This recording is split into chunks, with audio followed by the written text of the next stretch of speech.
أعوذ بالله من الشيطان الرجيم.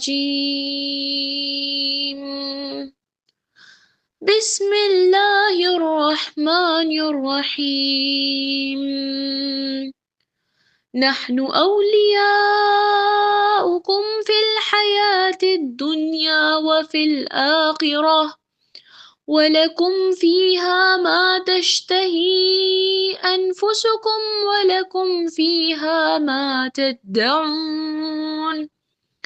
نزلا من غفور رحيم. ومن أحسن قولا ممن دعا إلى الله وعمل صالحا وقال إنني من المسلمين. ولا تستوي الحسنة ولا السيئة ادفع بالتي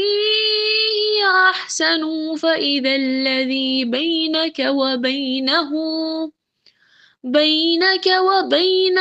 عداوة كأنه ولي حميم.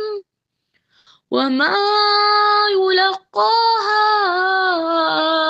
إلا الذين صبروا وما يلقاها إلا ذو حظ عظيم. وإما ينزغنك من الشيطان نزغ فاستعذ بالله إنه هو السميع العليم. صدق اللہ العظیم۔ ابھی آپ تلاوت کلام پاک سورہ حامیم سجدہ کی آیت نمبر 31 یعنی 31 سے 36 تک کی آیات کی تلاوت سماعت فرما رہے تھے۔ ترجمہ کچھ اس طرح ہے: ہم اس دنیا کی زندگی میں بھی تمہارے ساتھی ہیں اور آخرت میں بھی۔ وہاں جو کچھ تم چاہو گے تمہیں ملے گا، اور ہر چیز جس کی تم تمنا کرو گے وہ تمہاری ہوگی۔ یہ ہے سامانی ضیافت اس ہستی کی طرف سے جو غفور الرحیم ہے۔ اور اس شخص کی بات سے اچھی بات اور کس کی ہوگی جس نے اللہ کی طرف بلایا، نیک عمل کیا اور کہا کہ میں مسلمان ہوں۔ اور اے نبی صلی اللہ علیہ وسلم، نیکی اور بدی یکساں نہیں ہیں، تم بدی کو اس نیکی سے دفع کرو جو بہترین ہو۔ تم دیکھو کہ تمہارے ساتھ جس کی عداوت پڑی ہوئی تھی وہ جگری دوست بن گیا ہے۔ یہ صفت نصیب نہیں ہوتی مگر ان لوگوں کو جو صبر کرتے ہیں۔ یہ مقام حاصل نہیں ہوتا مگر ان لوگوں کو جو بڑے نصیبے والے ہیں۔ اور اگر تم نے شیطان کی طرف سے کوئی اکساہٹ محسوس کرو تو اللہ کی پناہ مانگ لو، وہ سب کچھ سنتا اور جانتا ہے۔ صدق اللہ العظیم۔ الحمدللہ رب العالمین، الصلاۃ والسلام علی رسولہ الکریم وعلی آلہ واصحابہ اجمعین، اما بعد۔ فاعوذ باللہ من الشیطان الرجیم، بسم اللہ الرحمن الرحیم۔ شروع کرتی ہوں اللہ رب العالمین کے نام کے ساتھ جو بڑا مہربان اور رحم فرمانے والا ہے۔ محترم و معزز سامعین کرام، السلام علیکم ورحمۃ اللہ وبرکاتہ۔ پچھلی کلاس میں ہم نے 26 سے 30 تک کی آیات کی تفسیر سماعت فرمائی تھی۔ اس میں منکرین حق کی وہ کوشش جو وہ کرتے تھے بتلائی گئی تھی کہ قرآن ایک معجزاتی اور پر اثر، دلوں کو بدلنے والا اور انقلاب لانے والی کتاب، اس سے وہ لوگ خوفزدہ ہو کر افسانے، شور و غل اور تالیاں پیٹنا، اعتراضات کی بوچھاڑ کرنا اور بلند آواز کے ذریعے سے اسے سننے والوں کو بچانے کی کوشش کرنا چاہتے تھے۔ ان کی یہ کوشش انہی کی الٹ ہوئی اور لوگ جوق در جوق اسلام میں داخل ہونے لگے۔ ایسے ہی منکرین حق کے سلسلے میں پچھلی آیات میں بتایا گیا تھا کہ ان کا ٹھکانہ جہنم ہمیشہ کی جگہ ہے، اور انہیں ان کے غرور تکبر کو پاؤں تلے روند ڈالا جائے گا، تب یہ لوگ ایک دوسرے کو معجب الزام ٹھہرانا شروع کر دیں گے۔ آیت نمبر 30 میں ایمان لانے والے اور ان پر ثابت قدم رہنے والوں کا ذکر کیا گیا ہے کہ دنیا میں فرشتے ان کو روحانی طور پر پرسکون کریں گے کہ یہ کہہ کر کے غم نہ کرو، ڈرو نہیں، ہم تمہارے اس عمل کو جنت جسے انعام کے ملنے کی خوشخبری دیتے ہیں۔ اس آیت کے بعد آئیے اب ہم آیت نمبر 31 کی یعنی 31ویں آیت کی طرف چلتے ہیں۔ ان خلاصے کو اپنے ذہن میں رکھیے اور 31 آیت کی طرف ہم مطلب جو ہے اپنی تفسیر کی شروعات کریں گے۔ پہلے ترجمہ سنتے ہیں۔ اللہ رب العالمین آیت نمبر 31 میں یوں ارشاد فرماتا ہے، ہم اس دنیا کی زندگی میں بھی تمہارے ساتھی ہیں اور آخرت میں بھی، وہاں جو کچھ تم چاہو گے تمہیں ملے گا، اور ہر چیز جس کی تم تمنا کرو گے وہ تمہاری ہوگی۔ یہ ہے سامانی ضیافت اس ہستی کی طرف سے جو غفور الرحیم ہے۔ سامعین اکرام، اس آیت کا جو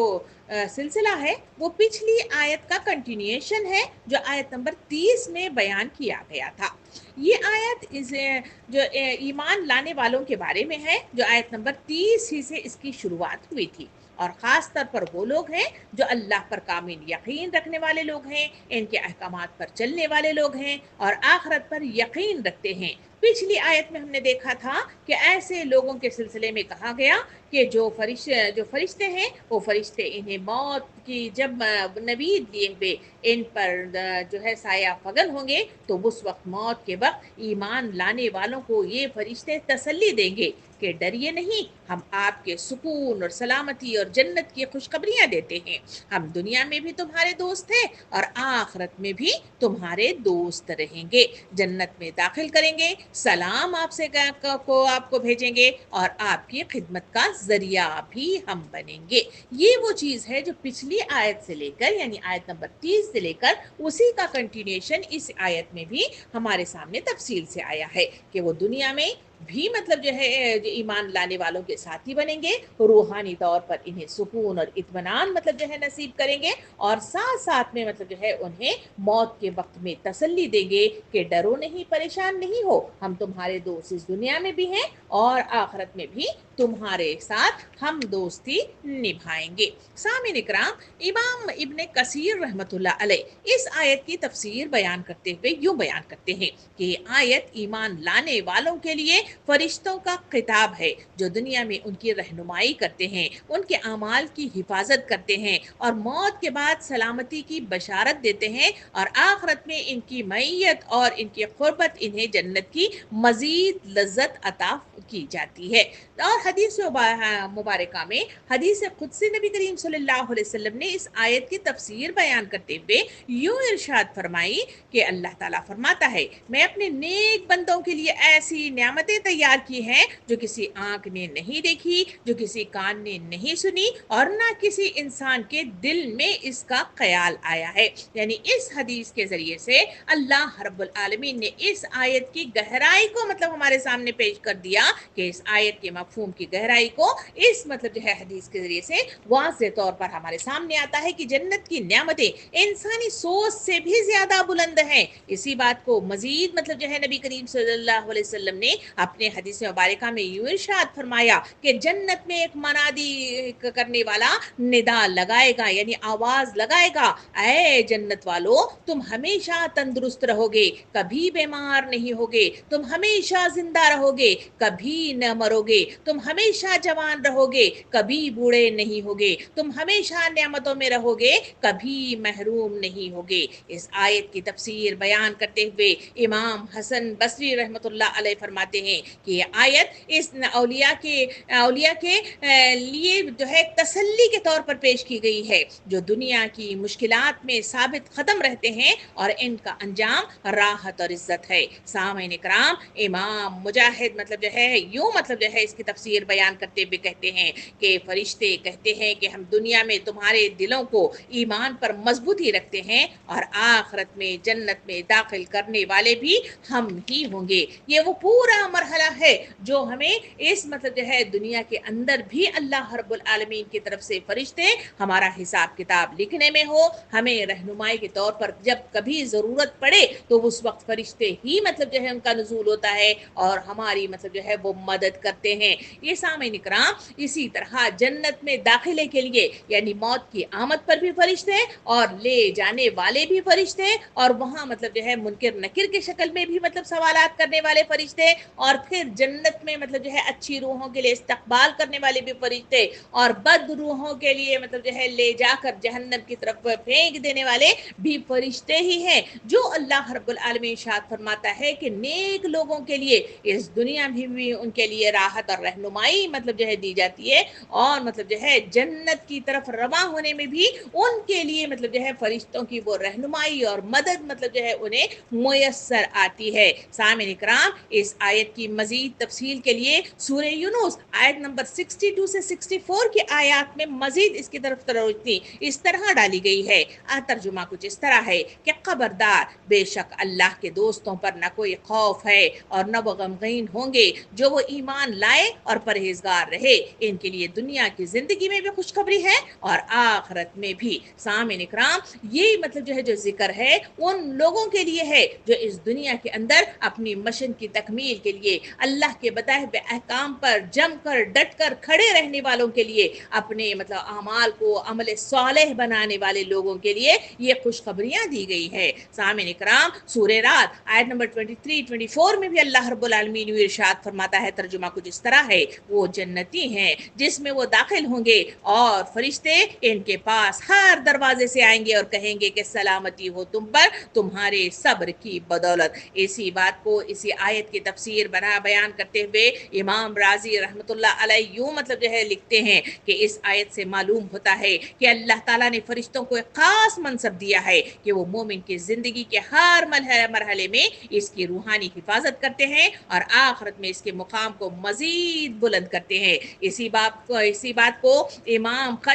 خشری مطلب جو ہے رحمۃ اللہ علیہ یوں مطلب جو ہے اپنی تفسیر میں یوں بیان کرتے ہیں کہ اس آیت میں مومن کے دل کی تسکین اور اللہ کی محبت کی شدت ظاہر ہوتی ہے کہ موت کے وقت انسان سب چھوڑ دیتا ہے مگر اللہ اسے تنہا نہیں چھوڑتا، بلکہ اپنے نمائندوں یعنی فرشتوں کو بھیج کر تسلی دیتا ہے۔ سامعین اکرام، میدان حشر میں ایمان لانے والوں کے لیے فرشتوں کا اللہ کے سامنے گزارش کرنے کا منظر مطلب جو ہے سورہ مومن آیت نمبر 7 سے لے کے 9 تک کی آیات میں اللہ رب العالمین نے یوں بیان فرمایا ہے کہ فرشتے کہتے ہیں کہ اے ہمارے رب، تو اپنی رحمت اور اپنے علم کے ساتھ ہر چیز پر چھایا ہوا ہے، ہمیں معاف کر دے اور ہمیں عذاب دوزخ سے بچا لے ان لوگوں کو جنہوں نے توبہ کی ہے اور تیرا راستہ اختیار کر لیا ہے، اے ہمارے رب، اور داخل کر ان کو ہمیشہ رہنے والی ان جنتوں میں جن کا تو نے ان سے وعدہ کیا ہے، اور ان کے والدین اور ان کی بیویوں اور اولاد میں سے جو صالح ہوں ان کو بھی وہاں ان کے ساتھ پہنچا دے، تو بلا شبہ قادر مطلق اور حکیم ہے، اور بچا لے ان کو برائیوں سے جس کا تو نے قیامت کے دن برائیوں سے بچا لیا ہے، اور اس پر تو نے بڑا رحم کیا ہے، یہی بڑی کامیابی ہے۔ سامعین اکرام، یہ تمام تفصیلات امت کے ہوش مند لوگوں کو ترغیب دیتے ہیں کہ ہوش میں آؤ، یہ دنیا، یہاں کی نعمتیں، یہاں کی زندگی، یہاں کی اکڑ سب کچھ فنا ہو جانے والی ہے، اس میں نہ الجھو، بلکہ دائمی زندگی جس میں اللہ، رسول، فرشتوں کا ساتھ ہوگا اور نہ ختم ہونے والی نعمتیں ہوگی۔ اگر شعور رکھتے ہو، بھلائی چاہتے ہو تو صرف خیالوں کے ارادے نہیں بلکہ عملی ایمان اور استقامت کے ساتھ زندگی گزارو، تبھی نعمتوں کے حقدار ہو جاؤ گے۔ یہ کہہ کر اللہ رب العالمین آگے مطلب جو ہے اسی آیت کے اندر اللہ تعالیٰ نے ارشاد فرمایا کہ ضیافت کرنے یعنی ضیافت اس ہستی کی طرف سے جو غفور الرحیم ہے۔ سامعین اکرام، یہ آیت پچھلی آیتوں کا پھر تسلسل ہے، یعنی آیت نمبر 30 اور آیت نمبر 31 کا یہ مطلب جو ہے وہ سلسلہ ہے جو آیت نمبر 32 میں مطلب جو ہے اسے کنٹینیو کیا گیا کہ یہ جو سامان ہے، یعنی یہ جو نعمتیں، یہ جو انعامات اور یہ جو تواضع، یہ جو ضیافت پیش کی جا رہی ہے، یعنی جنت کی شکل میں اور فرشتوں کی مدد کی شکل میں، یہ سب کچھ اللہ رب العالمین کی طرف سے ہے جو معاف کرنے والا، رحم کرنے والی صفت رکھتا ہے۔ سامعین اکرام، یہی تسلسل مطلب جو ہے آیت نمبر 30 سے چلتا ہوا یہاں تک آیا ہے جس میں ایمان لانے والوں کو جنت کی خوشخبری دی جا رہی ہے، اور اب بتایا جا رہا ہے کہ سب کچھ صرف اس کے لیے ہے، تمہارا رب غفور الرحیم ہے، یعنی معاف کرنے والی مطلب جو ہے صفت رکھتا ہے۔ یہ مہمانی یعنی یہ ضیافت ہے رب کائنات کی طرف سے۔ آیت نمبر 32 کا پہلا لفظ ہے نزولن، یعنی عربی میں نزل اس استقبال یا مہمان نوازی کو کہتے ہیں جو کسی کے آنے کو مطلب جو ہے آنے سے کے بعد اسے مطلب جو ہے پہنچتے ہی اسے دی جاتی ہے۔ اس بات کی تفسیر بیان کرتے ہوئے امام طبری رحمۃ اللہ علیہ مطلب جو ہے یوں اس آیت کی تفسیر بیان کرتے ہیں کہ نزل کا لفظ مہمان کی عزت اور اکرام کے لیے استعمال ہوتا ہے۔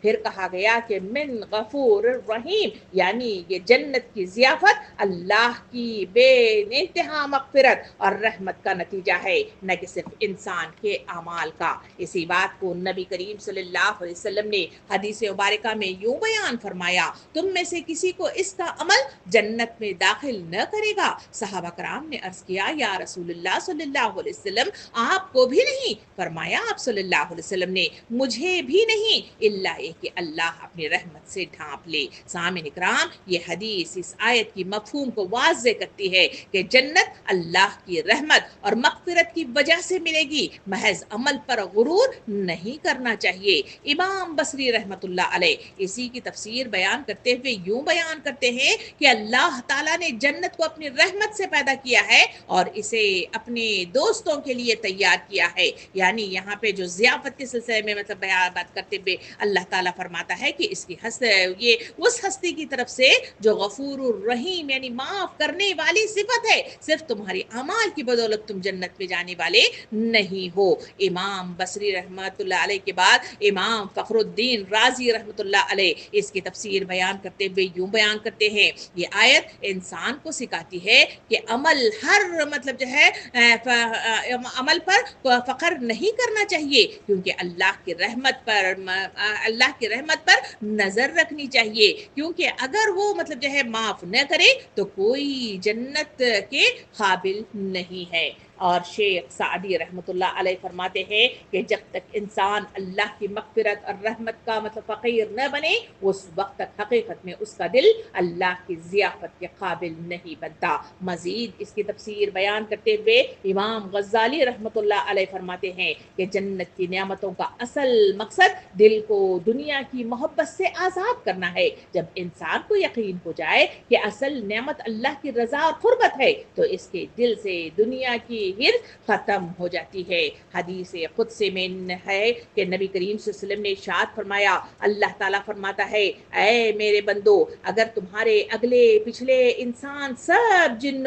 سب سے زیادہ متقی ہو جائیں تو اس سے میری سلطنت میں کچھ اضافہ نہیں ہوگا، اور اگر سب کے سب بدکار ہو جائے تو بھی اس سے میری سلطنت میں کچھ کمی نہیں ہوگی۔ اس بات پر روشنی ڈالتے ہوئے حضرت علی رضی اللہ عنہ فرماتے ہیں کہ اللہ کی سب سے بڑی نعمت یہ ہے کہ وہ تمہارے دل کو اپنی یاد سے زندہ رکھے، یہی جنت کی تیاری ہے۔ حسن بصری رحمۃ اللہ علیہ اس کی طرف روشنی ڈالتے ہوئے یوں ارشاد فرماتے ہیں کہ جنت کی ضیافت دلوں کے لیے سکون کا پیغام ہے تاکہ وہ دنیا کی تکالیف میں بے صبر نہ ہو جائیں۔ سامعین اکرام، یہ آیت ہمیں بتاتی ہے کہ ایک مومن کا کردار ایسی دنیا میں اپنے مشن کی تکمیل ہے، آزمائشوں میں ثابت قدمی ہے، اور اسے جو کرنا ہے وہ سورہ مطلب جو ہے بقرہ آیت نمبر 286 میں اللہ رب العالمین نے ارشاد فرمایا، اسے جو کام کرنا ہے وہ اللہ کے آگے سر بسجود ہو کر گزارش یہ کرنا ہے کہ ربنا لا تؤاخذنا ان نسینا او اخطانا، ربنا ولا تحمل علینا اسرا کما حملته علی الذین من قبلنا، ربنا ولا تحملنا ما لا طاقت لنا به واعف عنا واغفر لنا وارحمنا انت مولانا فانصرنا علی القوم الکافرین۔ یعنی ایمان لانے والے جو لوگ ہیں وہ مطلب جو ہے دعا کرتے کس طرح کرتے ہیں اس کا مطلب جو ہے انداز بیان کیا گیا۔ کہا گیا کہ وہ دعائیں کرتے ہیں کہ اے ہمارے رب، ہم سے بھول چوک میں جو قصور ہو جائیں اس پر گرفت نہ کر، مالک ہم پر وہ بوجھ نہ ڈال جو تو نے ہم سے پہلے لوگوں پر ڈالے تھے، پروردگار جس بار کو اٹھانے کی طاقت ہم میں نہیں ہے وہ ہم پر نہ رکھ، ہمارے ساتھ نرمی کر ہم سے درگزر کا معاملہ فرما، ہم پر رحم کر، تو ہمارا مولا ہے، کافروں کے مقابلے میں ہماری مدد کر۔ یہ ہے وہ انداز جو مجھے اور آپ کو کرنا چاہیے، یعنی پہلی صورت میں ایمان لانا، ایمان لانے کے بعد ثابت قدمی دکھانا، اس کے بعد مطلب جو ہے جو کام دیا گیا ہے اس مشن کی تکمیل کرنا، اور یہ دعا کے ساتھ مطلب جو ہے کھڑے رہنا، کیونکہ ہمارے اعمال کی بدولت ہم جنت میں جانے والے نہیں ہیں، بلکہ اللہ کے عفو و درگزر اور رحم کا وہ مطلب جو ہے معاملہ ہے جہاں اس کی رحمت کے نتیجے میں ہی انسان جنت کا حقدار بن سکتا ہے۔ سامعین کرام، یہاں مطلب جو ہے یہاں ہمارے سورہ فصلت کا چوتھا رکوع کا اختتام ہوتا ہے، یعنی آیت نمبر 32 پر رکوع کا مطلب جو ہے ختم ہوتا ہے۔ اس کے بعد مطلب جو ہے رکوع نمبر 5 مطلب جو ہے اس کی شروعات ہوتی ہے آیت نمبر 33 سے۔ تو آئیے ہم مطلب جو ہے آیت نمبر 33 کی طرف چلتے ہیں۔ آیت نمبر 33 میں اللہ رب العالمین ارشاد فرماتا ہے، ترجمہ کچھ اس طرح ہے، اور اس شخص کی بات سے اچھی بات اور کس کی ہوگی جس نے اللہ کی طرف بلایا اور نیک عمل کیا اور کہا کہ میں مسلمان ہوں۔ سامعین اکرام، یہاں مطلب جو ہے اللہ رب العالمین نے واضح طور پر بیان کر دیا کہ اہل ایمان کو ایک طرح سے تسکین دینے اور ان کی ہمت باندھنے کے بعد اب ان کو ان کے اصل کام کی طرف رغبت دلائی گئی ہے۔ اگر مطلب جو ہے مطالعے کی طرف ذرا سا مطلب جو ہے نظر ڈالیں تو ہم دیکھتے ہیں کہ آیت نمبر 13 سے 29 تک کی جو آیات ہم نے مطلب جو ہے دیکھی تھی، تفسیر مطلب جو ہے سنی تھی، اس میں ہم نے منکرین حق، انکار کرنے والے لوگ اور مطلب جو ہے سرکشی کرنے والے لوگوں کے انجام کی تفصیلات اس میں آئی تھی۔ اس کے بعد آیت نمبر 30 اور 31 کے اندر وہ لوگ جو ایمان لاتے ہیں ان پر مطلب جو ہے کمر بستہ رہتے ہیں اور مطلب جو ہے ثابت قدمی دکھاتے ہیں، ان کے لیے جنت کی بشارتیں مطلب جو ہے اور فرشتوں کی رحمت ان پر مطلب جو ہے نزول ہوگا، اس کی تفصیلات ہم نے مطلب جو ہے 30 اور 31 میں دیکھی۔ اب ہم سلسلہ کلام شروع کر رہے ہیں آیت نمبر 33 سے۔ آیت نمبر 33 سے دوسرا موضوع اس کی شروعات ہوتی ہے، اور اس موضوع کے اندر اللہ رب العالمین کرنے والے کام کیا ہیں اس کی طرف اس میں تفصیل دلائی گئی ہے۔ سامعین کرام، اصل کام کی طرف اس میں رغبت دلانے والا سلسلہ اس آیت نمبر 30 مطلب جو ہے 3 سے لے کر 36 تک کی آیات میں بڑی تفصیل کے ساتھ کیا کرنا چاہیے اور کیسے کرنا چاہیے اس کا مطلب سلیقہ ان آیتوں کے اندر بتایا گیا ہے۔ گزشتہ آیتوں میں ان کو جو بتایا گیا تھا کہ اللہ کی بندگی پر ثابت قدم ہونا چاہیے اور اس راستے کو اختیار کرنے کے بعد پھر اس سے منحرف نہ ہونا چاہیے۔ خود وہ بنیادی نیکی ہے جو انسان کو فرشتوں کا دوست اور جنت کا مستحق بناتی ہے۔ سامعین اکرام، اب ان کو بتایا جا رہا ہے کہ آگے کا درجہ جس سے زیادہ بلند کوئی درجہ انسان کے لیے نہیں ہے، یہ ہے کہ تم خود نیک عمل کرو اور دوسروں کو اللہ کی بندگی کی طرف بلاؤ، اور شدید مخالفت کے ماحول میں بھی جہاں اسلام کا اعلان اور اظہار کرنا، اپنے اوپر مصیبتوں کو دعوت دینا ہے، ڈٹ کر کہو کہ میں مسلمان ہوں۔ اس ارشاد کی پوری اہمیت سمجھنے کے لیے اس ماحول کو نگاہ میں رکھنا بہت ضروری ہے جس میں یہ بات مطلب جو ہے نازل کی گئی تھی اور یہ تفصیل بتائی گئی تھی۔ سامعین اکرام، اس وقت حالات یہ تھے کہ جو شخص بھی مسلمان ہونے کا اظہار کرتا تھا اسے یکا یک مطلب جو ہے یہ محسوس ہوتا تھا کہ گویا اس نے درندوں کے جنگل میں مطلب جو ہے قدم رکھ دیا ہے، جہاں اسے ہر کوئی اسے پھاڑ کھانے کے لیے دوڑ رہا ہے، اور اس سے آگے بڑھ کر اس نے اسلام کی تبلیغ کے لیے اگر منہ کھول دیا تو اس نے گویا درندوں کو مطلب جو ہے پکار دیا کہ آؤ اور مجھے بھون ڈالو۔ ان حالات میں یہ آیت کا نزول ہوا اور اس میں فرمایا گیا کہ جس شخص کا اللہ کو اپنے رب مان کر سیدھی راہ اختیار کر لینا اور اس سے نہ ہٹنا بلا شبہ اپنی جگہ بڑی بنیادی نیکی ہے، لیکن کمال درجے کی نیکی یہ ہے کہ آدمی اٹھ کر کہے کہ میں مسلمان ہوں اور نتائج سے بے پرواہ ہو کر اللہ کی بندگی کی طرف خلق خدا کو دعوت دے، اور اس کام کو کرتے ہوئے اپنا عمل اتنا پاکیزہ رکھے کہ کسی کو اسلام اور اس کے علم برداروں پر حروف رکھنے کی گنجائش بھی نہ ملے۔ سامعین اکرام، یہ آیت اس شخص کی عظمت بیان کر رہی ہے جو اللہ کی طرف بلاتا ہے، یعنی لوگوں کو توحید، ایمان اور ہدایت کی دعوت دیتا ہے، خود نیک عمل کرتا ہے تاکہ اس کی دعوت عمل ثابت ہو جائے، اور اپنی شناخت بغیر کسی جھجک کے بیان کرتا ہے کہ میں مسلمان ہوں۔ یعنی اپنے دین پر فخر اور استقامت دکھاتا ہے۔ تفسیر ابن کثیر میں اس آیت کی تفسیر بیان کرتے ہوئے یوں مطلب جو ہے بتایا گیا ہے کہ سب سے اچھی بات یہی ہے کہ انسان خود اللہ کی اطاعت کرے، دوسروں کو بھی اس کی طرف بلائے، اور اس سے مراد رسول اور اس کے بعد آپ کے وارث علماء اور داعیان ہیں۔ سامعین اکرام، اس کی آیت کی تفسیر بیان کرتے ہوئے امام طبری رحمۃ اللہ علیہ یوں لکھتے ہیں کہ اس آیت میں سب سے افضل قول کا ذکر کیا گیا ہے، یعنی وہ قول جو اللہ کی طرف بلانے والا ہو اور جس کے ساتھ عمل بھی ہو۔ یہی بات سورہ آل عمران آیت نمبر 104 میں یوں مطلب جو ہے بیان ہوئی ہے، وَلَتَكُنْ مِنْكُمْ أُمَّةٌ يَدْعُونَ إِلَى الْخَيْرِ، یعنی تم میں سے ایک جماعت ایسی ضرور ہونی چاہیے جو بھلائی کا حکم دے۔ اسی بات کو سورہ نحل آیت نمبر 125 میں یوں بیان کیا گیا، ادعو الی سبیل ربک بالحکمہ، یعنی اپنے رب کے راستے کی طرف حکمت اور عمدہ نصیحت سے بلاؤ۔ سامعین اکرام، احادیث میں نبی کریم صلی اللہ علیہ وسلم نے اس کی تفسیر بیان کرتے ہوئے احادیث مبارکہ میں یوں بیان فرمایا ہے کہ میری طرف سے دین کا پیغام پہنچاؤ، چاہے ایک آیت ہی کیوں نہ ہو، یعنی بلغوا انی ولو آیا۔ دوسری حدیث مبارکہ میں نبی کریم صلی اللہ علیہ وسلم نے ارشاد فرمایا کہ تم میں سے بہترین شخص وہ ہے جو قرآن سیکھے اور سکھائے، یعنی جب کلمہ شہادت کی ادائیگی ہو جائے اور مطلب جو ہے اس پر ڈٹ کر ثابت قدمی کے ساتھ مطلب جو ہے رکا جائے، تو اس کے بعد کرنے والا جو کام ہے وہ یہی کہا گیا کہ لوگوں کو بلانا حکمت کے ساتھ اور اس راستے کی طرف لوگوں کو بلانا، پیغام رسانی کرنا اور مطلب جو ہے اس مطلب دین حق کی تشہیر کرنا، اس کی تذکیر کرنا، یہی وہ کام ہے جو مطلب جو ہے امت مسلمہ کو سونپ دیا گیا ہے۔ ہر مسلمان جو اس مطلب جو ہے دنیا میں موجود ہے، وہ تمام کی مطلب جو ہے اولین مطلب جو ہے فرض یہ ہے کہ وہ مطلب جو ہے اس کام کو انجام دے۔ نبی کریم صلی اللہ علیہ وسلم نے حدیث مبارکہ میں ارشاد فرمایا، جو شخص کسی ہدایت کی طرف بلائے تو اس کو اتنا ہی اجر ملے گا جتنا اس پر عمل کرنے والے کو ملے گا، بغیر اس کے کہ اس کے اجر میں کوئی کمی نہ ہو۔ یہی وہ تفسیر ہے جو مطلب جو ہے اس آیت کو مطلب جو ہے پیش کرتی ہے کہ سب سے وہ شخص کی بات سے اچھی بات اور کس کی ہوگی، جس نے اللہ کی طرف بلایا اور نیک عمل کیا اور کہا کہ میں مسلمان ہوں۔ سامعین اکرام،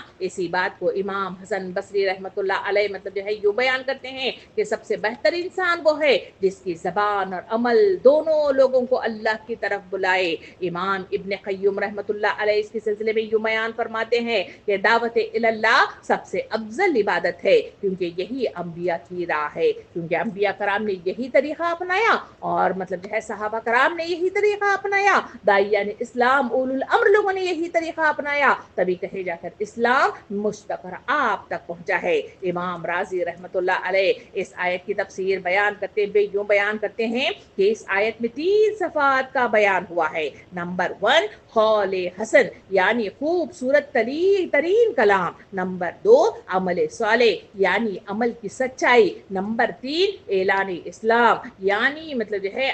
عقیدے کا کھلا اظہار، اور یہی کامل ایمان کی علامتیں ہیں۔ سورہ یوسف آیت نمبر 108 کی طرف چلے تو وہاں مجھے اور آپ کو مطلب جو ہے جو آیت ملتی ہے اس میں اللہ تعالیٰ ارشاد فرماتا ہے، قل ھذہ سبیلی ادعو الی اللہ، یعنی کہہ دو کہ یہی میرا راستہ ہے، میں اللہ کی طرف بلاتا ہوں بصیرت کے ساتھ۔ سامعین اکرام، اس آیت میں اسلام کی دعوت دینا، بلانا، سکھانا اور اس پر عمل کو سب سے بہتر مطلب جو ہے عمل کہا گیا ہے، مگر یاد رہے کہ دوسروں کو بلانا آدمی کو جنت میں داخل نہیں کرتا، بلکہ جس کی دعوت دے رہا ہے اس پر عمل ہونا بھی ضروری ہے۔ اسی بات کو نبی کریم صلی اللہ علیہ وسلم نے حدیث مبارکہ میں ارشاد فرمایا، افضل جہاد یہ ہے کہ ظالم بادشاہ کے سامنے حق بات کہی جائے۔ دوسری حدیث مبارکہ میں نبی صلی اللہ علیہ وسلم نے ارشاد فرمایا کہ قیامت کے دن ایک شخص کو لایا جائے گا جس نے علم سکھایا اور قرآن پڑھایا ہوگا، لیکن اس کو جہنم میں ڈالا جائے گا کیونکہ وہ خود مطلب جو ہے عمل نہیں کرتا تھا۔ سامعین اکرام، اس بات کی تفسیر بیان کرتے ہوئے ابن قیم رحمۃ اللہ علیہ مطلب جو ہے یوں کہتے ہیں کہ دعوت دین سب سے بڑی نیکی ہے، لیکن اگر داعی خود عمل نہ کرے تو اس کی یہ دعوت فتنہ بھی بن سکتی ہے۔ امام ابو حنیفہ رحمۃ اللہ علیہ کہتے ہیں کہ دعوت دین علم کے بغیر خطرناک ہے اور عمل کے بغیر بے اثر ہے۔ اسی بات کو حضرت علی رضی اللہ عنہ یوں بیان کرتے ہیں کہ لوگ تمہاری زبان سے کم اور تمہارے عمل سے زیادہ سیکھتے ہیں۔ سامعین اکرام، ان تفصیلات سے معلوم ہوتا ہے کہ اسلام قبول کرنے کے بعد ثابت قدمی اللہ کو کا دوست بنا دیتی ہے، مگر اس اسلام قبول کرنے کے بعد دوسرا کام حق کی نصیحت اور عمل صالح ہے۔ اسی بات کو ہم دیکھتے ہیں کہ اللہ رب العالمین نے جب نبی کریم صلی اللہ علیہ وسلم کو جب وہی اقرا بسم ربک جو کا نزول ہوا تھا، تب پڑھ کا اظہار کیا گیا تھا، مگر دوسری طرف ہم دیکھتے ہیں کہ دوسری جو وہی کا نزول ہوا، اس میں کہا گیا کہ اے اوڑھ لپیٹ کر سونے والے اٹھ اور اللہ کی کبریائی بیان کر، یعنی جب ایمان لے آیا جائے، کلمہ طیبہ کا اظہار کیا جائے اور اس کو قبول کیا جائے، تو دوسرا کام لازماً اس پر لازم و ملزوم بن جاتا ہے، یعنی وہ حق کی نصیحت کرے اور عمل صالح کرے۔ اب اس تفصیل کے بعد آئیے آیت نمبر 34 کی طرف چلتے ہیں، جس میں اللہ رب العالمین ارشاد فرماتا ہے۔ ترجمہ کچھ اس طرح ہے، اور اے نبی صلی اللہ علیہ وسلم، نیکی اور بدی یکساں نہیں ہے، تم بدی کو نیکی سے دفع کرو جو بہترین ہو، تم دیکھو گے تمہارے ساتھ جس کی عداوت پڑی ہوئی تھی وہ جگری دوست بن گیا ہے۔ سامعین اکرام، یہ وہ آیت ہے جس میں کرنے والا کام بتایا گیا کہ تمہیں پریشان ہونے کی ضرورت نہیں ہے، بلکہ تمہارے کام کرنے کی شروعات کی ضرورت ہے۔ اس ارشاد کی پوری جو معنویت ہے وہ سمجھنے کے لیے ہمیں اس وقت کے حالات کو سامنے رکھنا ہوگا، تبھی کہیں جا کر ان آیات کو سمجھنے میں میرے اور آپ کے لیے آسانی ہو جاتی ہے۔ سامعین اکرام، جس میں نبی کریم صلی اللہ علیہ وسلم اور آپ کے واسطے سے آپ کے پیرووں کو اس آیت میں ہدایت دی گئی ہے کہ صورتحال یہ تھی اس وقت کی کہ دعوت حق کا مقابلہ انتہائی ہٹ دھرمی اور سخت جارحانہ مخالفت سے اس وقت مکے کی وادی میں، جہاں نبی کریم صلی اللہ علیہ وسلم اور ان کے چنندہ صحابہ کرام نے اٹھ کر حق کی گواہی دینا شروع کر دی، تو اس وقت معاملہ شروع ہو گیا، یعنی سخت جارحانہ مخالفت شروع ہو گئی، جس میں اخلاق انسانیت اور شرافت کی ساری حدیں توڑ ڈالی گئی تھی۔ ہر جھوٹ نبی صلی اللہ علیہ وسلم اور آپ کے ساتھیوں کے خلاف بولا جا رہا تھا، ہر طرح کے ہتھگنڈے آپ کو بدنام کرنے اور آپ کی طرف سے لوگوں کو بدگمان کرنے کے لیے استعمال کیے جا رہے تھے، طرح طرح کے الزامات آپ پر چسپاں کیے جا رہے تھے، اور مخالفانہ پروپیگنڈا کرنے والوں کی ایک فوج آپ کے خلاف دلوں میں وسوسے ڈالتی پھر رہی تھی، ہر قسم کی اذیتیں آپ کو اور آپ کے ساتھیوں کو دی جا رہی تھی۔ سامعین اکرام، جن سے تنگ آ کر مسلمانوں کی ایک اچھی خاصی تعداد ہم دیکھتے ہیں کہ حبشہ کی طرف ملک چھوڑ کر نکل جانے پر مجبور ہو گئی تھی، پھر آپ کی تبلیغ کو روک دینے کے لیے پروگرام یہ بنایا گیا تھا کہ جہاں قرآن کو سنانے کی کوشش ہو رہی ہے، وہاں شور مچانے والوں کا ایک گروہ ہر وقت آپ کی طاق میں لگا رہتا تھا، اور جب آپ دعوت حق کے لیے زبانیں کھولتے، اتنا شور برپا کر دیا جاتا کہ کوئی آپ کی بات نہ سن سکے۔ یہ ایسی ہمت شکن حالات تھے جس میں بظاہر دعوت کے تمام راستے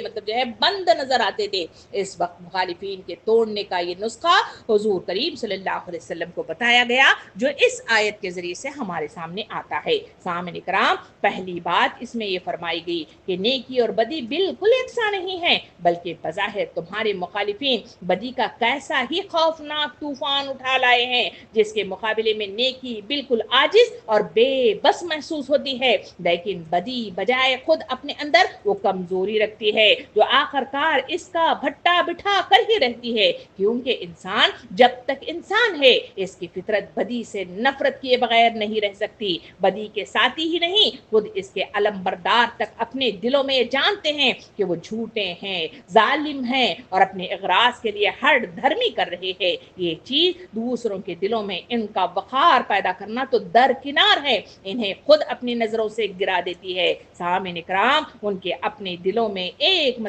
چور بیٹھ جاتا ہے جو ہر مخالفانہ اقدام کے وقت ان کے عزم اور ہمت پر اندر سے ان کو چھاپا مطلب جو ہے مارتا رہتا ہے. اس بدی کے مقابلے میں اگر وہی نیکی جو بالکل عاجز و بے بس نظر آتی ہے مسلسل کام کرتی چلی جائے تو آخر کار وہ غالب آ کر رہتی ہے. سامعین کرام،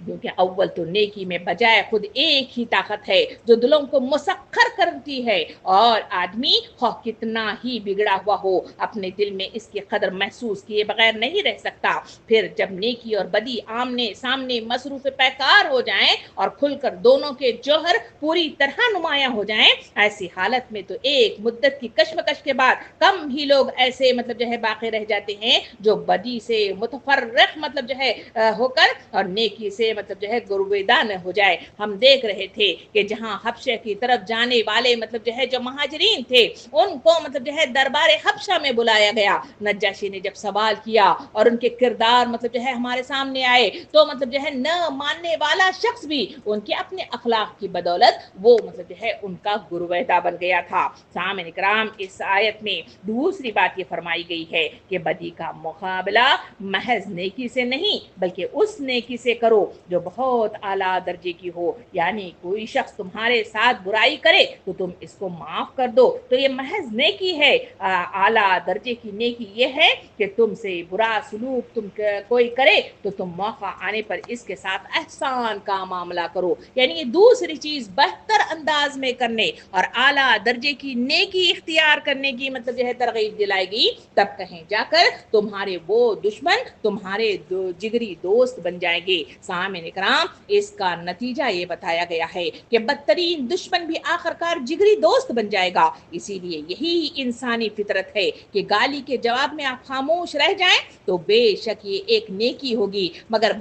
گالی دینے والے کی زبان نہ بند کر سکے گی. لیکن اگر آپ گالی کے جواب میں دعائے خیر کریں تو دوسرے سے بڑا مطلب جو ہے بے حیا مخالف بھی شرمندہ ہو کر رہ جائے گا. پھر مشکل ہی سے کبھی اس کی زبان آپ کے خلاف بد کلامی کے لیے کبھی نہ کھل سکے گی. کوئی شخص آپ کو نقصان پہنچانے کا کوئی موقع ہاتھ سے نہ جانے دیتا ہو اور آپ اس کی زیادتیاں برداشت کرتے چلے جائیں تو ہو سکتا ہے کہ وہ اپنی شرارتوں پر اور زیادہ دلیر ہو جائے. لیکن اگر کسی موقع پر اسے نقصان پہنچ رہا ہو اور آپ اسے بچا لیں تو وہ آپ کے قدموں میں آ کر رہے گا. سامعین کرام، کیونکہ کوئی شرارت مشکل ہی سے کسی نیکی کے مقابلے میں کھڑی رہ سکتی ہے، تاہم اس قاعدے کلیہ کو اس مطلب جو ہے معنی میں لینا درست نہیں ہے کہ اس اعلیٰ درجے کی نیکی سے لازماً ہر دشمن جگری دوست ہی بن جائے گا. دنیا میں ایسے خبیث نفس لوگ بھی ہوتے ہیں کہ آپ ان کی زیادتوں سے درگزر کرنے اور ان کی برائی کا جواب احسان اور بھلائی سے دینے میں خواہ کتنا ہی کمال کر کے دکھائیں، اس کے نتیجے میں ان کا زہریلا پن ذرہ برابر بھی کم نہیں ہوتا. لیکن اس طرح کے مطلب شر مجسم انسان قریب اتنے ہی کم پائے جاتے ہیں جتنے مطلب جو ہے خیر خواہ لوگ موجود ہوتے ہیں. سامعین کرام، اس مطلب جو ہے اس میں اگر ہم واقعات کی طرف تھوڑی سی مطلب جو ہے نظر ڈالیں تو واقعات میں مطلب جو ہے ہمیں نظر آتا ہے یہ آیت جو مطلب جو ہے مجھے اور آپ کو نصیحت کرتی ہے کہ لوگوں جہاں مطلب جو ہے تمہارے لیے مطلب جو ہے نیکی اور بدی برابر نہیں ہے بلکہ نیکی کو تم اپنی مطلب جو ہے اخلاق کے ذریعے سے نیکی ہی کے ذریعے سے مطلب جو ہے اس کو مطلب جو ہے دور کرنے کی کوشش کرو. تبھی کہیں جا کر تمہارے وہ مطلب جو ہے جو دشمن تمہارے جو کٹر بن کر تمہارے سامنے تھے وہ تمہارے دوست بن جائیں گے. ایک واقعہ ہمیں مطلب جو ہے تاریخ کے صفحات میں یوں ملتا ہے کہ ایک شخص ہمیشہ حضرت علی رضی اللہ عنہ کو برا بھلا کہا کرتا تھا. لوگوں نے مطلب جو ہے حضرت علی رضی اللہ عنہ کو مخاطب ہو کے فرمایا آپ اس کو سزا کیوں نہیں دیتے؟ آپ مطلب جو ہے رضی اللہ عنہ نے فرمایا کہ میں اس کی برائی کا جواب برائی سے دے کر اپنے اخلاق کو اس کے برابر نہیں کروں گا. آپ نے اس کے ساتھ خندہ پیشانی اور خیر خواہی اور سلام کا طریقہ اپنایا. چند دنوں کے بعد دیکھا گیا کہ وہ شرمندہ ہو کر معافی مانگتا ہوا آیا اور ایک وقت ایسا آیا کہ جہاں وہ شخص آپ کا دوست بن کر منظر عام پر آیا. دوسرا واقعہ تاریخ کے مطلب جو ہے جروکوں میں مجھے اور آپ کو ملتا ہے وہ یہ ہے کہ ایک بار ایک شامی حضرت حسن رضی اللہ عنہ پر لعنت مطلب جو ہے بھیجی اور گالیاں دینا شروع کر دی۔ آپ نے مسکرا کر اسے فرمایا لگتا ہے کہ تم پردیسی ہو بھائی، اگر مطلب بھوکے ہو تو کھانا کھلاؤں، اور اگر بے لباس ہو تو لباس مطلب دوں، اور اگر رہائش نہیں ہے تو جگہ دوں، اور اگر تمہیں راستہ معلوم مطلب جو ہے کہ رہنمائی چاہتے ہو تو میں تمہیں رہنمائی کروں۔ وہ رونے لگا اور کہنے لگا اللہ بہتر جانتا ہے،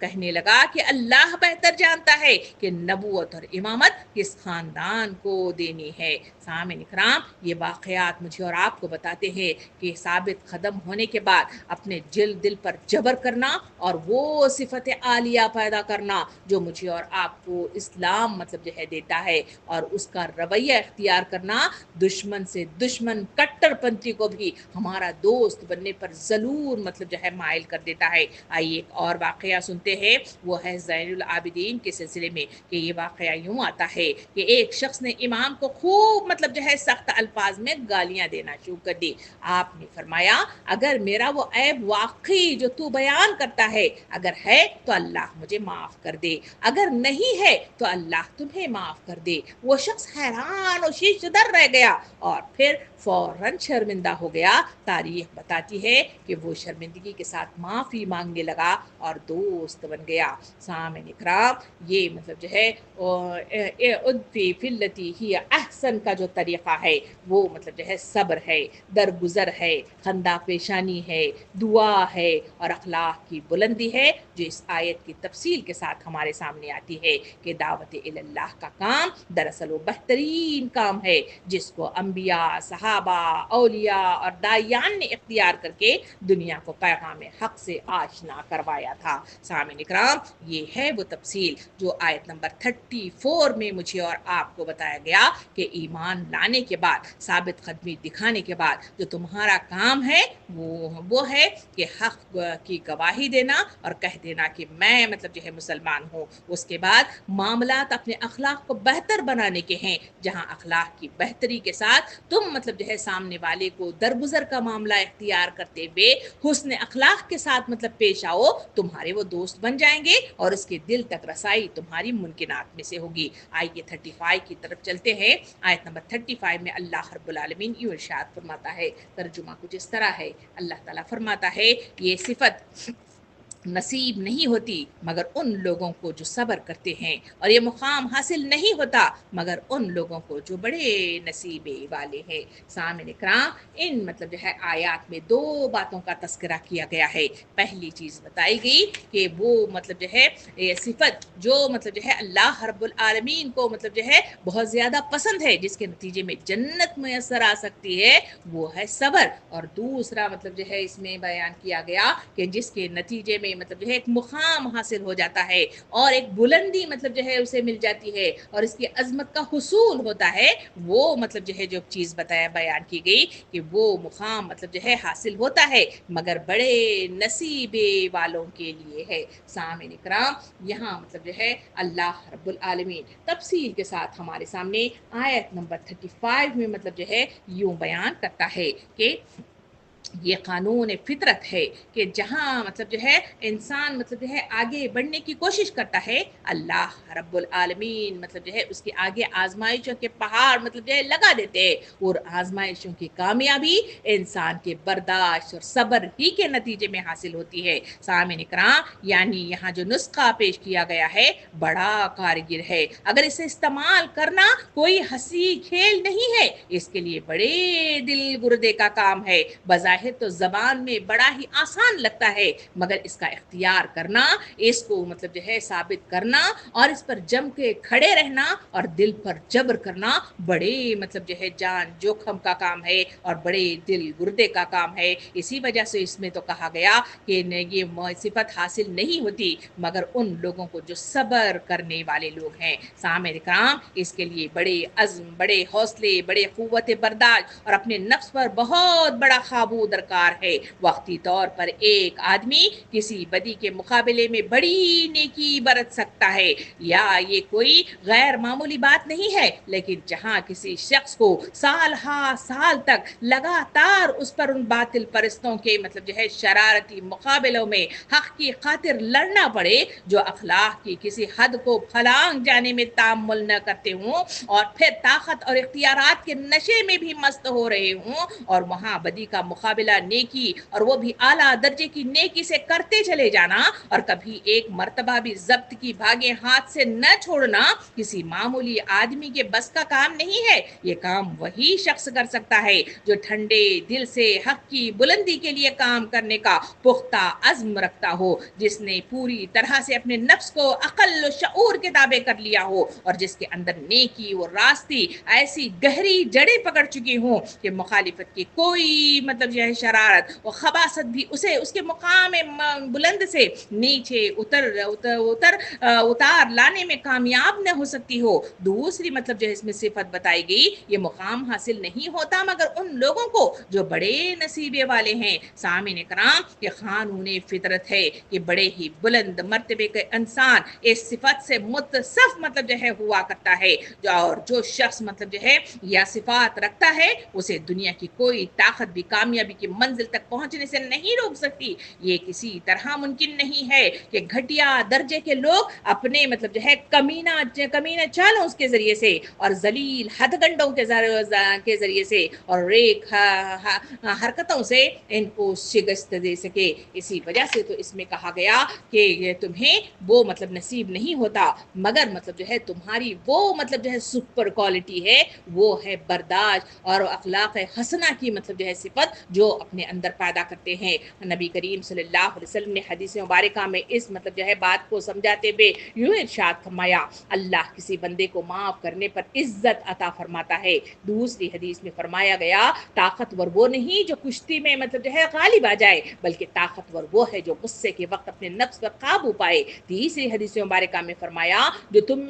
تم سے تعلق توڑے اس سے جڑو، اور جو تمہیں محروم کرے اسے دو، اور جو تم پر ظلم کرے اسے معاف کر دو۔ اسی بات کی تفسیر بیان کرتے ہوئے امام بصری رحمۃ اللہ علیہ فرماتے ہیں کہ صبر کا درخت کڑوا ہوتا ہے لیکن اس کا پھل بہت میٹھا ہوتا ہے۔ امام غزالی رحمۃ اللہ علیہ اس کی تفسیر بیان کرتے ہیں کہ جو شخص اپنے نفس کو معاف کرنے اور بدلہ نہ لینے کی عادت سکھا دے وہ دل کا بادشاہ بن جاتا ہے۔ سامعین اکرام، اسی بات کو سورہ شعراء آیت نمبر 43 میں اللہ رب العالمین یوں بیان فرماتا ہے، ترجمہ کچھ اس طرح ہے، اور جو صبر کرتے ہیں اور معاف کر دیتے ہیں کہ صفت رکھتے ہیں، بے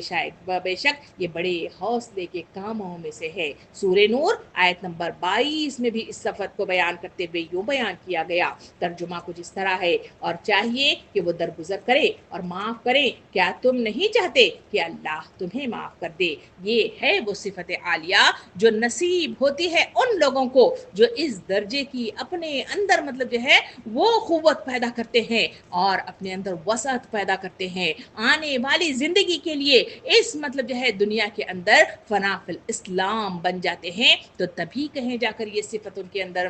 پیدا ہوتی ہے، اور اسی کے نتیجے میں جنت ملتی ہے۔ جنت کوئی آسان جگہ نہیں ہے، کوئی آسان انعام نہیں ہے کہ خیالوں کے بلبوتے پر 4 عبادات کے کر گزرنے پر یا پر ہاتھ اٹھا کر دعائیں کرنے کے نتیجے میں یا خیالوں میں بسیرا کرنے کے نتیجے میں یہ مجھے اور آپ کو جنت ملے گی۔ جنت اتنا آسان مرحلہ نہیں ہے۔ جنت کو حاصل کرنے کے لیے اپنے آپ کو مٹا دے اپنی ہستی کو، اگر کچھ مرتبہ چاہے کہ دانہ خاک میں مل کر گلے گلزار ہوتا ہے، اس مصداق میں اپنی زندگی کو لگائیں گے تبھی کہے جا کر اسلام کی وہ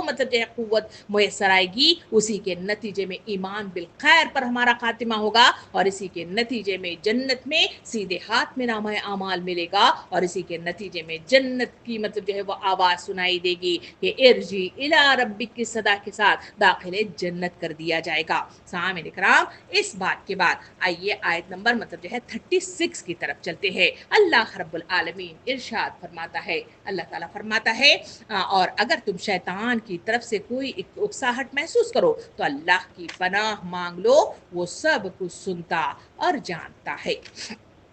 سامعین اکرام، اب مطلب جو ہے یہ تمام باتیں کہنے کے بعد یعنی کیا کیا کرنا چاہیے اس کی تفصیل بتانے کے بعد اب مطلب جو ہے اس آیت میں امت اجتماع کو خبردار کر دیا گیا کہ شیطان کی اکساہٹ محسوس ہو تو اللہ کی پناہ مانگنا انسان کو گناہ سے دور اور اس کی سرکردگی سے بچا لیتا ہے، اس لیے کہ شیطان میرا اور آپ کا ازلی دشمن ہے۔ قرآن نے واضح طور پر ہمارے سامنے بات کو کھول کر بیان کر دیا کہ شیطان تمہارا کھلا دشمن ہے، اس سے ہمیشہ محتاط رہنا چاہیے۔ جو اس سے محتاط رہا اور مطلب جو ہے اپنی آنے والی زندگی اور اپنے مشن پر مطلب جو ہے اپنی نظروں کو مرکوز رکھا، وہی مطلب جو ہے کامیابی کے دہانے پر پہنچا ہے۔ سامعین اکرام، یہاں شیطان کی اکساہٹ کی طرف مطلب اشارہ کرتے ہوئے جو خبردار کیا گیا ہے، آئیے اس کو مطلب جو ہے تھوڑا سا مطلب جو ہے تفصیلی گفتگو کے ساتھ جاننے کی کوشش کرتے ہیں۔ اکساہٹ کا جہاں لفظ استعمال کیا گیا ہے، اس اکساہٹ کو قرآن مجید میں ایک دوسرے لفظ کے ساتھ بھی اس کا اظہار ہوا ہے اور وہ ہے وسوسہ۔ وہ اکساہٹ یا وسوسہ کے جو معنی ہے کسی کو کسی بات پر آمادہ کرنا، جوش دلانا، بھڑکانا، ترغیب دلانا یا کسی کے دل میں ارادہ یا خیال پیدا کرنا، دراصل اکساہٹ یا وسوسہ کہلاتا ہے۔ یہاں شیطانی اکساہٹ کا مطلب جو ہے یا شیطانی وسوسے کا ذکر کیا گیا ہے۔ شیطانی اکساہٹ یا وسوسے سے مراد شیطان کی طرف سے انسان کو دل میں ڈالے گئے برے خیالات اور مطلب جو ہے گناہوں کی طرف بلانے کی جو تحریک یا بدی کی طرف مائل کرنے کی جو کوشش ہے اس کی طرف اشارہ کیا گیا ہے۔ سورہ طٰہٰ آیت نمبر 120 میں اللہ رب العالمین یوں ارشاد فرماتا ہے، پھر شیطان نے اس کو وسوسہ دیا۔ اس بات کو مطلب جو ہے حدیث مبارکہ میں نبی کریم صلی اللہ علیہ وسلم نے ارشاد فرمایا کہ شیطان انسان کی رگوں میں خون کی طرح دوڑتا ہے۔ سامعین اکرام، شیطان کا مقصد انسان کو اللہ کی اطاعت سے ہٹانا ہے اور اس کے لیے وہ مختلف طریقے اختیار کرتا ہے۔ دل و دماغ میں برے خیالات کا ڈالنا، اللہ کی رحمت سے مایوسی پیدا کرنا، عبادات چھوڑ دینے کا خیال مطلب جو ہے ڈالنا، یا گناہوں کو معمولی سمجھنا یا سمجھانا، یا گناہ کو خوبصورت بنا کر دکھانا۔ اس کے لیے چند آیات کی طرف مطلب جو ہے ہم دیکھیں تو وہاں سورہ انعام آیت نمبر 43 مجھے اور آپ کو ملتی ہے۔ اس کا ترجمہ اللہ رب العالمین یہ بیان فرماتا ہے، اور شیطان نے ان کے اعمال کو ان کی نظروں میں خوشنما بنا دیا۔ پھر دوسری طرف سورہ نساء آیت نمبر 120 میں اللہ تعالیٰ یوں ارشاد فرماتا ہے، شیطان ان سے وعدہ کرتا ہے اور امیدیں دلاتا ہے، مگر وہ کچھ مطلب جو ہے وہ وعدہ کرتا ہے وہ صرف دھوکہ ہے۔ سامعین اکرام، اس بات کو حضرت علی رضی اللہ عنہ فرماتے ہیں کہ شیطان کی سب سے بڑی چال یہ ہے کہ وہ ان لوگوں کو ان کے عمل پر مغرور کر دیتا ہے یا مایوسی میں ڈال دیتا ہے۔ اس بات کو حضرت امام حسن بصری رحمۃ اللہ علیہ فرماتے ہیں کہ جب تم دیکھو کہ تمہارے دل میں برائی کی اکساہٹ آ رہی ہے تو سمجھ جاؤ کہ شیطان تم پر حملہ آور ہے اور فوراً اللہ کو یاد لیا کرو۔ سامعین اکرام، شیطان کو سخت تشویش لاحق ہوتی ہے کہ جب وہ دیکھتا ہے کہ حق و باطل کی جنگ میں برے برتاؤ کا مقابلہ شرافت کے ساتھ اور بدی کا مقابلہ نیکی کے ساتھ کیا جا رہا ہے، وہ چاہتا ہے کہ کسی طرح ایک ہی مرتبہ صحیح حق کے لیے لڑنے والوں اور خصوصاً ان کے سربراہوں اور لوگوں اور سب سے بڑھ کر ان کے رہنما سے کوئی ایسی غلطی کرا دے جس کی بنا پر عوام الناس میں یہ کہا جا سکے کہ دیکھیے صاحب، برائی کی ایک طرفہ نہیں ہے، ایک طرف سے اگر گھٹیا حرکتیں کی جا رہی ہیں تو دوسری طرف کے لوگ بھی کچھ بہت زیادہ اونچے درجے کے انسان نہیں ہیں، فلاں مطلب جو ہے ریک حرکت تو آخر انہوں نے بھی کی ہے، اور عوام میں یہ صلاحیت نہیں ہوتی کہ وہ ٹھیک انصاف کے ساتھ ایک طرف کی زیادتیوں اور دوسری طرف کی جوابی کارروائیوں کے درمیان موازنہ کر سکے۔ سامعین اکرام، وہ جب تک یہ دیکھتے رہتے ہیں کہ مخالفین ہر طرح کی ذلیل حرکتیں کر رہے ہیں مگر یہ لوگ شائستگی و شرافت اور نیکی اور راست بازی کے راستے سے ذرا نہیں ہٹتے، اس وقت تک وہ ان کا گہرا اثر قبول کرتے رہتے ہیں، لیکن اگر کہیں ان کی طرف سے کوئی بے جا حرکت یا ان کے مقابلے سے گری ہوئی حرکت سرزد ہو جائے تو خواہ وہ کسی بڑی زیادتی کے جواب ہی میں کیوں نہ ہو تو ان کی نگاہ میں دونوں برابر ہو جاتے ہیں۔ یہ ہے معاشرے کا حال۔ سامعین اکرام، مخالفین کو بھی ایک سخت بات کا جواب حضرت 1000 گالیوں سے دینے کا بہانہ مل جاتا ہے۔ اسی بنا پر ارشاد مطلب اس آیت میں ہوا ہے کہ شیطان کے فریب سے ہمیشہ چوکنے رہو، وہ بڑا دردمند اور خیر خواہ بن کر تمہیں مطلب جو ہے اشتعال یعنی مطلب جو ہے غصہ دلانے کی کوشش کرتا ہے۔ فلاں زیادتی تو ہرگز برداشت نہ کی جانی چاہیے، فلاں بات کا تو منہ توڑ جواب دینا چاہیے، اور اس حملے کے جواب میں تو لڑ جانا چاہیے، ورنہ تمہیں بزدل لوگ سمجھتے ہیں، تمہاری ہوا اکھاڑ دینے کی کوششیں کر رہے ہیں، اور ایسے موقع پر جب تمہیں اپنے اندر اس طرح کا کوئی نامناسب اشتعال محسوس ہو تو اس آیت میں خبردار کیا گیا کہ خبردار ہو جاؤ، یہ شیطان کی اکساہٹ ہے جو غصہ دلا کر تم سے کوئی غلطی کرانا چاہتا ہے۔ خبردار ہو جانے کے بعد اس کے ضم میں نہ مبتلا ہو جاؤ کہ میں اپنے مزاج پر بڑا قابو رکھتا ہوں، شیطان مجھ سے کوئی غلطی نہیں کرا سکتا۔ یہ اپنی قوت فیصلہ اور قوت ارادی کا ضم شیطان کا دوسرا اور زیادہ خطرناک فریب ہوتا ہے۔ سامعین اکرام، اس کے بجائے ہم کو خدا سے پناہ مانگنی چاہیے، کیونکہ یہی توفیق مطلب اللہ تعالیٰ دے دے کہ حفاظت کرے تو آدمی کی غلطیوں سے بچ سکتا ہے۔ سامعین اکرام، اس مقام کی دوسری مطلب جو ہے وہ تفسیری واقعہ ہمارے سامنے ہے جو مسند احمد میں اپنی مسند حضرت ابوبکر صدیق حضرت ابو ہریرہ رضی اللہ عنہ سے نقل کیا گیا ہے۔ وہ فرماتے ہیں کہ ایک مرتبہ ایک شخص نبی کریم صلی اللہ علیہ وسلم کی موجودگی میں حضرت ابوبکر صدیق رضی اللہ عنہ کو بے تحاشا گالیاں دینے لگا۔ حضرت ابوبکر صدیق رضی اللہ عنہ خاموشی کے ساتھ اس کی یہ گالیاں سنتے رہے اور حضور کریم صلی اللہ علیہ وسلم انہیں دیکھ کر مسکراتے رہے۔ آخر کار جناب صدیق کا پیمانہ صبر لبریز ہو گیا اور انہوں نے بھی جواب میں اسے ایک سخت بات کہہ دی۔ ان کی زبان سے وہ بات نکلتے ہی حضور کریم صلی اللہ علیہ وسلم پر شدید غم طاری ہوا اور وہ چہرہ مبارک پر نمایاں ہونے لگا اور آپ فوراً اٹھ کر تشریف لے گئے۔ حضرت ابوبکر صدیق رضی اللہ عنہ بھی اٹھ کر آپ کے پیچھے ہو لیے اور راستے میں عرض کیا کہ یہ کیا ماجرا ہے؟ وہ مجھے گالیاں دیتا رہا اور آپ خاموشی سے مسکراتے رہے، مگر جب میں نے اسے جواب دے دیا تو آپ ناراض ہو گئے۔ آپ صلی اللہ علیہ وسلم نے ارشاد فرمایا، جب تک تم خاموش تھے ایک فرشتہ تمہارے ساتھ رہا اور تمہاری طرف سے اس کو جواب دیتا رہا، مگر جب تم بول پڑے تو فرشتے کی جگہ شیطان آ گیا اور میں شیطان کے ساتھ تو نہیں بیٹھ سکتا۔ یہ ہے وہ با کمال کی حقیقت جو اس آیت کے ذریعے سے امت مسلمہ کو سکھائی گئی کہ لوگوں شیطانی وسوسوں سے ہمیشہ مطلب جو ہے چوکنے رہنے کی کوشش کرو۔ تمہارا کام اس دنیا کے اندر جو ہے وہ مطلب جو ہے اپنے نظروں کے سامنے رکھو کہ تمہارا کام ہے اللہ کے دین کو سرزمین پہ مطلب جو ہے نافذ کرنے کے لیے تمہیں اتارا گیا ہے، تو تمہارا کام کلمہ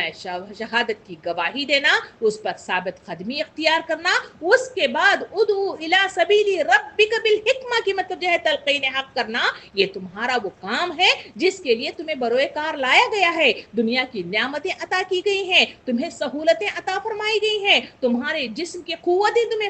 مطلب عطا کی گئی ہیں۔ اگر تمہیں کام نہ کرو گے تو اللہ تعالیٰ مطلب جو ہے تمہیں مٹانے کے لیے کوئی مشکل کام نہیں ہے۔ اس کو مطلب جو ہے اپنے نظر میں رکھو۔ اسی بات کو سامنے رکھتے ہوئے اللہ تعالیٰ ارشاد فرماتا ہے جو اس آیت کے آخری ٹکڑے میں ہے، وہ اللہ تعالیٰ فرماتا ہے کہ وہ سب کچھ سنتا اور جانتا ہے، یعنی اللہ کی پناہ جب مانگ رہے ہو تو تمہیں معلوم ہونا چاہیے کہ اللہ سب کچھ سنتا اور جاننے والا ہے۔ سامعین اکرام، مخالفتوں کے طوفان میں اللہ کی پناہ مانگ لینے کے بعد جو چیز مومن کے دل میں صبر و سکون اور اطمینان کی ٹھنڈک پیدا کرتی ہے وہ یہی یقین ہے کہ اللہ بے خبر نہیں ہے، جو کچھ ہم کر رہے ہیں اسے بھی وہ جانتا ہے اور جو کچھ ہمارے ساتھ کیا جا رہا ہے اس سے بھی وہ واقف ہے، ہماری اور ہمارے مخالفین کی ساری باتیں وہ سن رہا ہے اور دونوں کا طرز عمل جیسا کچھ بھی ہے اسے وہ دیکھ رہا ہے۔ اس اعتماد پر بندہ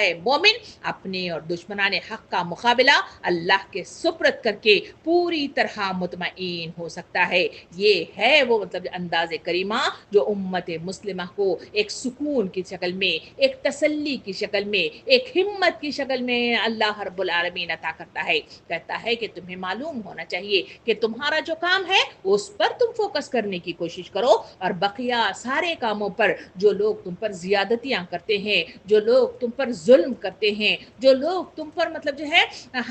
چڑھائی کرتے ہیں، تم ان کی چالوں میں نہ آنا بلکہ مطلب جو ہے ایک سوئی اختیار کرنا، اللہ کی پناہ مانگنا، اللہ سے دعائیں کرتے رہنا اور ہمیشہ مطلب جو ہے اپنے استقلال کو برقرار رکھنے کی کوششیں کرتے رہنا، کیونکہ تمہیں معلوم ہونا چاہیے کہ اللہ تعالیٰ دیکھ رہا ہے، ہر چیز کو دیکھ رہا ہے، اور وہ انصاف کا ایک وقت آئے گا جہاں سب کچھ کٹھا چھٹا کھول کر رکھ دیا جائے گا اور ساری چیزیں مطلب عیاں ہو جائیں گی، اور پھر انسانوں کو جوک در جوک مطلب جو ہے لے جا کر جہنم کی طرف انہیں مطلب جو ہے بھگا دیا جائے گا یا ڈھکیل دیا جائے گا۔ سامعین اکرام، یہ تمام آیات کریمہ آیت نمبر 30 سے لے کر اگر مطلب جو ہے دیکھیں تو آیت نمبر 36 تک اللہ تعالیٰ واضح طور پہ فرماتا ہے، اے ایمان لانے والو اور اے ایمان پر ثابت قدم رہنے والو، اے ایمان پر جم جانے والو، اے اطاعت کا شعار اختیار کرنے والے لوگوں،